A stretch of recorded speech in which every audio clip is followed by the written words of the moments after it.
crypto warriors, changing our world day by day. The way of the crypto warriors, can't rely on the bankers, no way. Hey guys, this is Bix Weir, roadrunner.com. I am posting this interview discussion with Jenny Moonstone. We cover a lot of topics. I'm going to put it in two parts. Don't know when I'm going to post the gold part, but the silver part is really interesting. As we were diving into the spirituality of silver, I've cut and pasted a couple really interesting parts that I think you guys will enjoy. The first part is talking about Jenny's awakening to the spiritual side of silver. She's not a financial guru. She never studied it. She doesn't know anything about it. She barely knew about Road to Ruta before we were introduced by JC. So yeah, it's amazing what she comes up with, given that she doesn't have the background that all the Road to Ruta people have. And she's been doing readings for Road to Ruta, so she's been tapping into a lot of the things that we think about silver, especially. And really interesting stuff is coming. I'm getting a ton of information from my research and from my understanding just how important silver is to the transition we're going through, or we're really coming up to a head for. So the first part is about Jenny's Silver Awakening and the Road to Ruta subscribers. So enjoy this. But yeah. So, okay. Here's what I was thinking. 2 parts today. Yes. First part, I would love to explore silver further. Your experiences with silver and the Road to Ruta people, and kind of because I'm sure many of them asked about silver, and where are you right now with the whole silver and spirituality thing? Can we talk? Can we fucking talk? Like, can we talk about this? Because I'm dying to tell you. So, just the sheer amount of volume. Okay, so like you're a computer. You look at information from your angle, from your lens, and you see it a certain way. I look at the same information from a different lens, so I'm literally just seeing it differently, right? But we're all coming to the same conclusion. That's what I've been able to see here. And so since I've taken on such a sheer amount of volume recently, I've been taking notes about just people, like who's who and what. These are mental notes. I jot down some notes, but I don't like keep any of that stuff. Like, it's not like people's files like hanging out in my house. But what I've noticed here is a kind of algorithm. And it's like everybody that has taken this very recent interest in silver, like within the past year, all of a sudden they're like, boom, silver, jump on it, right? I mean, they may have been interested in it before, but the call to like invest in silver, all of those people have one thing in common, and that's that their intention with the money is to build things and it's not about building their own. I mean, there's that too, but they all specifically have plans, like paper plans, to construct. Like, a lot of people want to create communities. They want to literally build communities to help people that are going to be hurt by the fallout of what's coming next, right? Mm-hmm. Like, for lack of a better term, like rehabilitation, but not necessarily just drugs and alcohol. It's like spiritual rehabilitation, which is going to be a huge thing over the next 5, 10, 15 years. The fallout, like, do you even know what's about to fucking happen? I'm so sorry about my language. I'm supposed to stop using the language. I've never heard that word before. My God, I'm shocked. I'm shocked you dropped an F-bomb. No, all F-bombs are actually encouraged on my show. Thank you. Okay. But I was. So it's not. They're not in it for like Lambos or anything. No. There's zero. And I don't know if it's because it's just a different generation. Also, like, they value different things. So that's the intro. That's how he kind of led this off, and then we get into some of the insights she had after speaking to Road to Ruta people about this wall of silver knights on silver horses. And we get into that discussion. It's really amazingly interesting to me. Again, because I've never thought about the spiritual side of silver, the spiritual side of how the metals are connected to humanity, and they are just like fire and wind and the earth. And it's really, I mean, I'm so excited about this discussion and where it goes. So hang on to your hat, because here we go into the Silver Knights. Silver army that was spiritual. The spirit. So they're knights. They're knights, and they're a wall, kind of like it's just the quintessential like battle, the watchers, the observers, Game and of they Thrones. form Game of Thrones. There you go, Game of Thrones. This is how my brain looks at things, right? And everybody was animated by the consciousness that is silver, because silver being such a naturally occurring thing, it has a consciousness. It has you could say it has an agenda. It has an alliance, and we have a common enemy, believe it or not, right? I know that sounds so weird, but it wouldn't be the first time. Well, it wouldn't be the first time. Look at history. Look at our folklore. Look at the stories that we read. How often in the fight between good and evil does the natural world come to the aid of the good humans? Like the Ents in Lord of the Rings, the trees, literally the trees are like, all right, let's get to work. And silver is coming forward the exact same way, extending its silver slippery hand to humanity. And it's like, use me.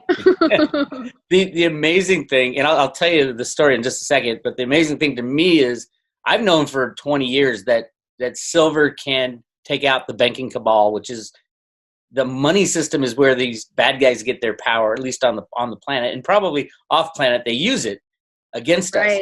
So, yes. and silver has always been that thing that can take down the banks, because they try to suppress the price, and it ripples over. I mean, it can ripple over the banking system, the political system, but it's the Achilles heel of their construct of fiat money, the debt and slavery system that they control. Right. So when you were talking to JC and you were talking about these silver knights, and there's like a wall of silver knights, I've been doing this spiritual work on my own, where I used to take a lot of sleeping pills because I could never sleep through the night. And then I was told, Michelle White Duff said, hey, go without it. If you want to, have some contact with your son, go without the sleeping pills, set your intention for the night, light a candle, put some water by your bed, because spiritual, like water and all that. Yes. And I did it, and I just had an amazing encounter with my son. It was just beautiful. Excellent. Yes. But the night that you and JC were talking about this silver, the silver knights, that, silver was like coursing through their veins, and they were all on horseback.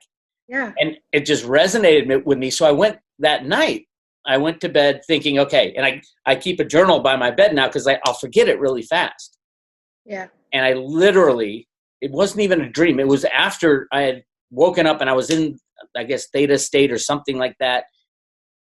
And I was encountering the head guy of this line of knights. And I'm like so excited. I walk up to him, and he literally, he bends down off his horse. He grabs my arm like a Roman handshake type of thing. And it was like, we've known each other forever. And he's like, I'm here. We're here now. We know you've been toiling on the planet. Yeah. You're doing your best to wake people up to what's going on with silver. But we're all here now. We've been fighting this war for eons together. Right. Although you chose to come down to the planet to fight it, on the ground. Right. And he's like, don't worry, we got your back. We're all here now. We're all fighting this same fight. And I have goosebumps now. I had goosebumps then. But it felt so familiar. I freaking knew this guy. We were buds. We would hang out on quests that we went on in the past, in many past lives. I'm like, this is just bizarre, but it felt so real and true. I'm flipping out. I'm like, because here's the thing. I didn't see any of this before your people came to me. Your people brought this to me, and it was something that is very specific to And I mean, for all I know, I imagine that others, they're, you know, that cavalry is out, you know, internationally and, you know, more so in the country and, you know, all over the place. But that was only brought to my attention because I was looking at an algorithm based on your people. So it's not surprising to me at all that they would know exactly who you are, because it's you know what I mean? Like, I didn't peek at that stuff for myself. What the do I know about silver? What do I care, right? Now I care because I'm like, oh my God, what's going on? But it was so exciting.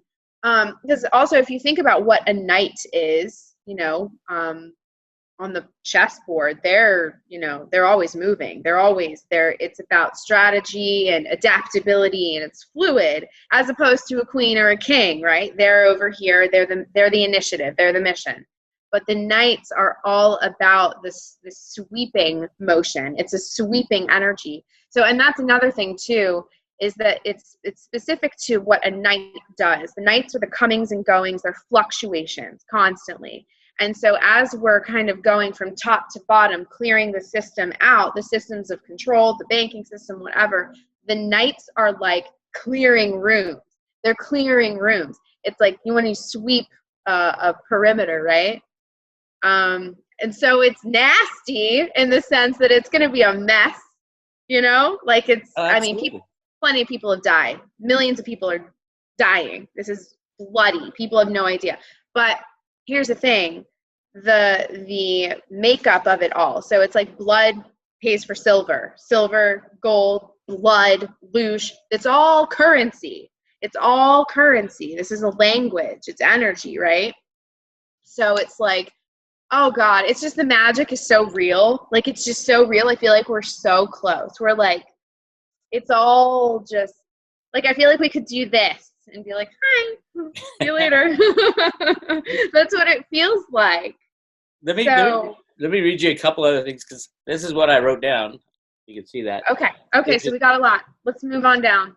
This is literally, I mean, this is kind of what I showed you my pen that lights up in the middle of the night. I love it. That's so cool. I know. And then, believe it or not, after I wrote down this stuff, Melt the Witch, which is the Wicked Witch in Wizard of Oz actually had silver slippers. They weren't ruby. They changed it to ruby because they didn't want to expose that value of silver. Yeah, that whole movie's about gold and silver standard. The Yellow Brick Road is the gold standard. It's a different, oh yeah, and the guy who wrote it was all about going back to a silver standard, and so that just came to my head. The military part of these silver knights, it was so clear to me that they were there to do what you're saying, just sweep them out of the way. It's going to be bloody, it's going to be ugly, but it is the cure to fix this problem that we think. So many people I know who are new to the Road to Root are like, you can't beat the bankers. What the hell are you talking about? They're going to control us for the rest of our lives. Trump can't do anything. No, there's no good guys, Bix. What are you talking about? And I'm like, no. We are beating them, and you will come on board sooner or later. We'd like to get you on sooner, but I'm not going to convince you of anything you don't understand fully. I would say jump out there and learn. Learn about gold and silver. Learn about Q. Learn about all these things that are going on right under your nose. And if you keep watching CNN and MSNBC and the mainstream media, you're not going to wake up fast enough to help us on this quest. You might be dragged along and end up in a great place. You might not survive the transition. I think a lot of people are not going to survive the transition. But that's the key is, I mean, I think I'm here to spit out this information to everybody. The more people know and understand the manipulation of silver, what's going on with Trump behind the scenes, not what you see in front of the scenes, all that stuff, the more people know, the more they'll be willing to say, oh my God. They say it takes only 5% of the population to wake up to create that tidal wave over the entire population. And I think that's what's happening right now. But you're not going to believe, I then went on to think about, this is the same night, right after all that, I'm like, the moon. I just kept saying the moon. and I had this vision of the moon starting to turn, the backside of the moon starting to turn towards Earth. Oh shit. That's not allowed. I mean, Right. the sun is going 600,000 miles per hour. The Earth is rotating, actually spiraling behind the sun. And then we only see one side of the moon at all times. Nobody ever gets to see the backside of the moon, which is spinning as well. So I'm like, I do believe that there's all kinds of ET bases, U.S. military, all this stuff on the backside. But I had this vision, and it was connected with silver. It was part of the transition and the awakening that it's either a comet or an asteroid or something goes by the moon such that it affects the rotation, and all of a sudden it starts rotating so that we start to see the backside of the moon. Yep. That was my dream. And then freaking amazing. I know. And then it went into that was about it. And then I'm like, how could that happen? Do they turn the moon? And it was a disruption because of like a meteor or an asteroid went by, screwing up the rotation field of the moon. So, I mean, I don't know if you've heard, okay, so the whole moon thing is interesting because alchemically, in a very like provable way, like it's the moon and silver are connected. But it's interesting because the moon has been coming up. It always comes up when people want to read about silver. I've done more readings for silver in the past 2 weeks than I've done about literally anything else. And so the moon always comes up, but let me see if I can find the actual card. I'm going to keep talking, but there's this really interesting dynamic that I'm noticing, and the word eclipsing, and not necessarily in the sense of like what the moon does when it is eclipsed, but the idea of what an eclipse does, and then what would happen if something were to be uneclipsed. It's more like a revealing. So the cracking open of something, a reversal, right? So I think in metaphor, I think in symbolism a great deal.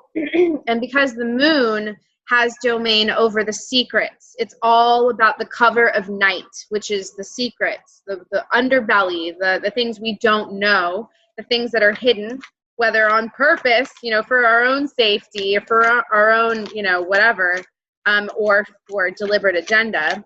But it's a huge thing. Here's the moon, and I just want to show you. It looks like the glinting of an eye. But this is the moon door in I think it's the Vale, the Eyrie. I don't know if you've seen Game of Thrones, but yeah, you know how everyone gets thrown through the moon door? Yeah. That's so okay. But when it's an opening, okay? This is about the revealing of something. So honestly, I think a lot of it has to do with the exposure of like information, exposure of secrets. It's gonna hit, I know it's gonna hit a lot of people really, really hard. But we've talked about this. I don't know anybody else that's talked about it. I've dreamt of this for many, many years.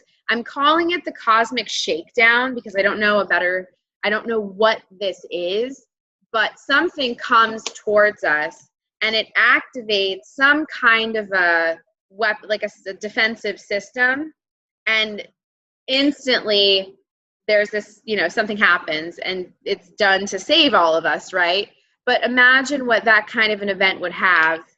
Like, imagine the implications of that for people to witness that.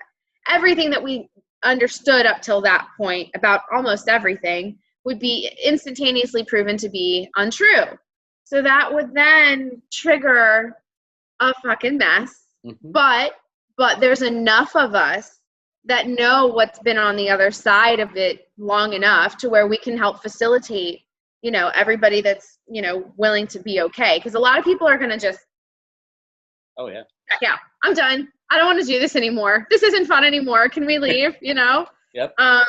So that'll be interesting. But that's interesting that you felt something coming into the atmosphere and then the planet itself acting on its own behalf, kind of separate from human interaction. At this point, it's like some things are just too big for us to control. There's nothing we could do about it anyways. Yeah. But that's interesting. So amazing stuff. so much to unpack there. Yeah, I'm literally just scratching. I've so much more to learn on silver, the spiritual side, the connection between humanity, the connection between what silver can do to take down the banking cabal and the pedos and all of it.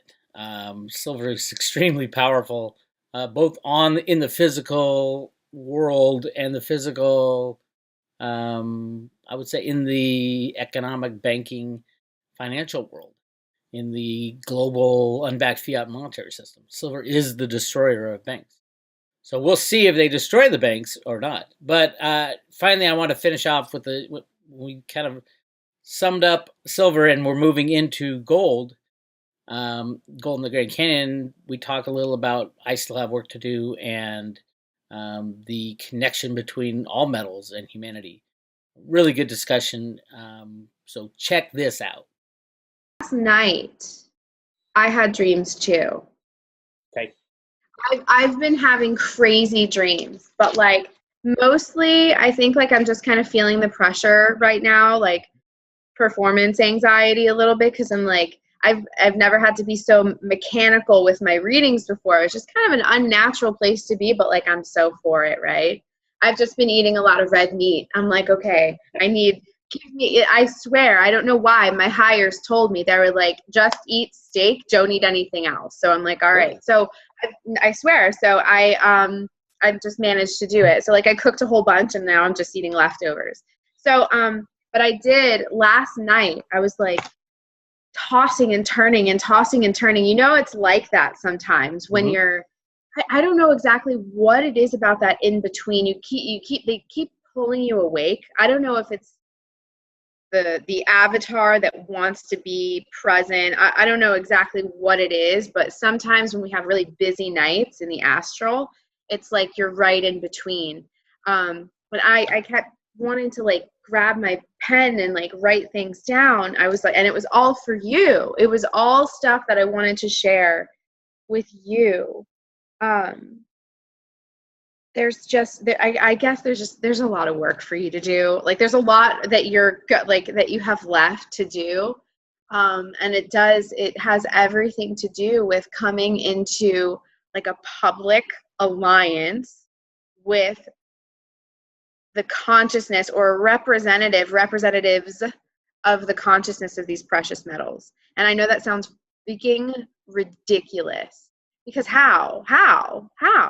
We would then have to start finding a way to legitimize interactions in the astral realm. But what I think is naturally about to occur as a result of the cycle that we're all subject to, the cosmic shakedown, we're going to find out that on the other side of this, there's been a whole ass mood. There's a whole bunch of stuff going on, you know, and so all of these things, it's going to be like, oh yeah, totally.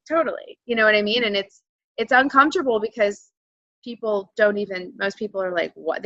This conversation would sound like Chinese to like most people. That's true. They'd be like, but on the road to Ruta, you know, it's funny because I'll still get some people, oh, don't think, why are you thinking about, you know, psychic stuff and all that, Bix? You lose credibility. Hey, let me tell you something, everybody. I'll tell you right now, if I stop doing something because somebody told me I lose credibility since I've been doing this for 20 years, I wouldn't have done anything in my life. Right. It's when people say, hey, you're going to lose your credibility, is when I think, there's something there that I need to understand fully, because this person just dismisses it out of hand. Whereas so many people said, oh, there's no conspiracy behind silver. They're not rigging the price, Bix. You're an idiot. You don't know what you're talking about. And now everybody's saying, okay, you were right on that, but you're not right about what's going on in the Grand Canyon. You don't know what you're talking about. If I had just stopped when people said you can't do it, or you're an idiot for trying, or, you know, don't think about psychic stuff, it's not worth, I would have done nothing in my life. And I can tell you right now that it springs from my intuition to drive towards researching something. I knew something was going on in the Grand Canyon. And then I put my energy and focus on it for 2 or 3 years, and I figured out what it was, and which I want to talk about next. But it is something. I do think there's a lot more to do right now in the spiritual realm for me, because the spiritual realm of silver had never even occurred to me to do any exploring. And now that I know how to do it kind of in the middle of the night with my pen and preparing myself, because I've just been a lousy sleeper my whole life. I always thought it was, I just can't sleep. It's more like, and so I would take sleeping pills for a long time. I'd take Benadryl or whatever I was taking, fall asleep, and then have a restless night. And now that I've stopped, I'm having literally connections to spiritual events, clarity on things I'm dealing with every day. Like I'll wake up every night between 2 and 4, and I'll write down just what I think. And sometimes I wake up, I don't even know what I wrote down. I read it, I'm like, holy shit, that makes perfect sense. So yeah, if anybody says don't go this path, that's the first thing I start running down the road. Go, okay, I'm going this way. Right, exactly, because that's the indicator that there's a wall to be broken through. Mm-hmm. I'm telling you, I think people sleep on things like tarot and divination and astrology. And what's funny is the average person will dismiss it, but the global elite know damn well what this is. That's what their clock runs by. That's the Economist magazine. Right, exactly. That's their playbook. So it's like hardy har har. Like the joke is on you. You know what I mean? Because there's a lot here, and they've hoarded it. They get to use it to their own advantage, and I think that's what that's the end now. Is that okay? We can't. It's not a secret anymore. Veil has to be lifted. Now, what are people going to do with it? That's where the choice comes in. That's the Great Awakening. That's the straight and narrow path that we're all about to get squeezed through. And depending on whether or not you're prepared for it, we'll see what happens. So that's why there are going to be a lot of people that need this like stopover type of energy where they need facilitators, they need healers, they need people to help them understand what the fuck just happened. That's where we're at. It's going to be like, it's all right. We have to, it's like the great unlearning, the great detangling. All right. That was Jenny Moonstone. Again, we're just scratching the surface. The spiritual side of silver. We're digging into gold. Not ready to present that yet, but it will come on the private road very soon. Very soon. So hope you enjoyed this. You guys take care and be safe out there.